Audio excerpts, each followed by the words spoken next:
दो बातें। पहली तो जो आपने 25,000 की बात की कि आप शपथ से पहले 25,000 नौकरियां देंगे, लेटर साइन करेंगे।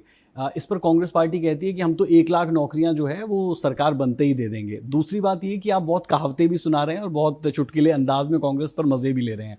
लेकिन जो आपका बिन पर्ची और बिन खर्ची का एक हम कहें कि एक तैयारी थी और इसके ऊपर बहुत बात बीजेपी की तरफ से की गई, कांग्रेस का इसके लिए काउंटर ही ये अब लग रहा है कि हर विधानसभा को हम 2,000 नौकरियां देंगे। तो ये मैं समझना चाह रहा हूं, एज अ पॉलिटिशियन आप इसे कैसे देखते हैं? कहीं वो विधानसभा में काम तो नहीं कर जाएगा? कभी कभी ये डर भी रहता है। भ्रष्टाचार को जन्म दे रहे हैं। मैंने कहा है कि हुड्डा साहब 10 वर्ष मुख्यमंत्री रहे, 10 वर्षों में कितनी नौकरी दी, किस आधार पर दी? मैंने तो पूछा था क्वेश्चन, क्यों नहीं बता रहे हैं? बताना चाहिए भी हमने इतनी नौकरी दी, इस आधार के ऊपर दी, ये बच्चे हैं, ये तो जो नौकरी दे रहा है उसको तो मालूम है। मैं भी तो बता रहा हूं कि हमने बिना पर्ची बिना खर्ची के इतने युवाओं को नौकरी दे दी है। इनको कोई दिक्कत है? ये बताएं तो।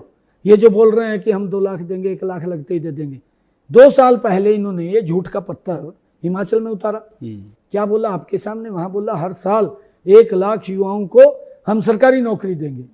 2 साल निकल गए हैं, एक भी बच्चे को अगर इन्होंने ज्वाइनिंग करवाई हो, एक भी नौकरी की एड निकाली हो, क्यों गुमराह करते हैं? झूठ बोलते हैं।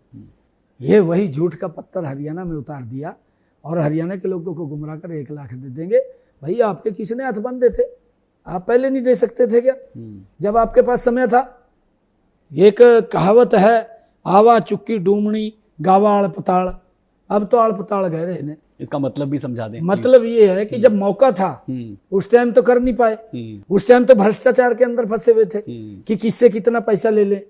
जब वो समय निकल गया, अब उसको झूठ को रिपीट कर रहे हैं। अब कह रहे हैं कि मैं ये कर दूंगा, मैं वो कर दूंगा।